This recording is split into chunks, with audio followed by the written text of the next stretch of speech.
In this course so far, we've examined the writing of Karl Marx. Today, we're going to look at a text written by Max Weber, The Protestant Ethic and the Spirit of Capitalism.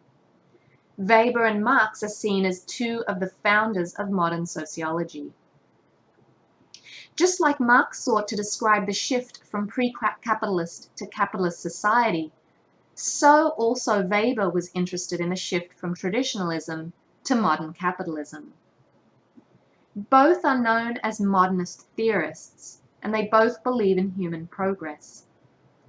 But while Marx put emphasis solely on the, quote, material productive forces of society as determining the evolution of society, Weber was interested in the role of culture.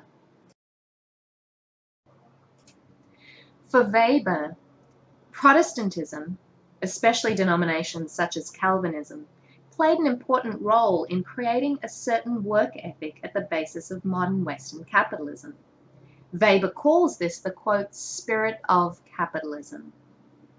He poses this question: why are business leaders and owners of capital, as well as higher grades of skilled labor, predominantly Protestant and not Catholic? Weber considers the following answers. It could be related to inheritance of previous wealth. It could be related to expensive education. But, he argues, Protestants have shown a special tendency to develop economic rationalism which cannot be observed to the same extent in Catholics. So what distinguishes capitalism from other forms of economic activity? According to Weber, this is the spirit of capitalism. The spirit of capitalism consists of 5 different points. The first is rationalism. Rationalism refers to the idea that time is money. So, for example, a worker can earn 10 shillings a day with their labor.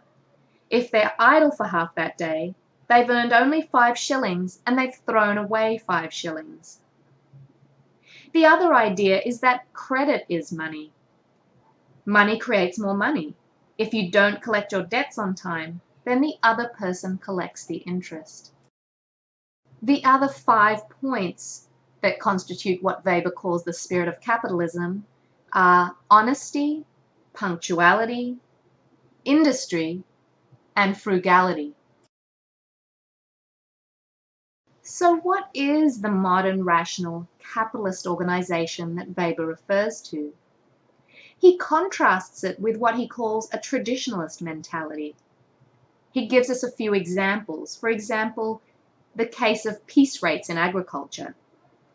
He says that if you pay a worker 1 mark per acre, the worker mows 2.5 acres per day and earns 2.5 marks per day. If you raise the rate to 1.25 marks per acre, the worker could mow 3 acres and earn 3.75 marks. But under the traditionalist mentality, instead he mows less. He mows only 2 acres, so he can still earn the 2.5 marks that he was used to earning. The second example that Weber gives is that of the textile industry.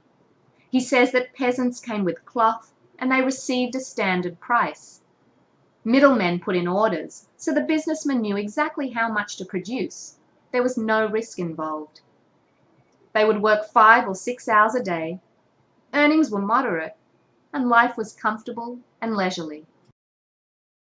According to Weber, the shift to capitalist production turns peasants into laborers. There is a transition to mechanical weaving. There's increased rigor and supervision of laborers' work. There are new marketing methods to eliminate the middleman. And now the worker produces more for lower prices. Weber says that this requires not so much a large amount of capital, but rather the spirit of modern capitalism. How does this compare to Marx's theory of alienation? In Weber's point of view, the development of capitalism is the development of the rational, profit-seeking individual. Weber identifies specific modes of production, be that pre-capitalist, feudal, or capitalist, with different religions. So he says the Catholics were the medieval craftsmen, but it is the Protestants, as the factory workers and skilled labor, who truly embody the spirit of capitalism. The argument that Weber makes about Protestants and Catholics, he also extends to an argument about the East versus the West. This spirit of capitalism he applies to Western European and American capitalism, arguing that even though in China, India, and Babylon capitalism was there, the particular spirit of capitalism was lacking because they still operated within a traditionalist mode. In the next session, we're going to relate these arguments to the theorist Samuel Huntington, who tries to make these arguments about the current growth of American capitalism.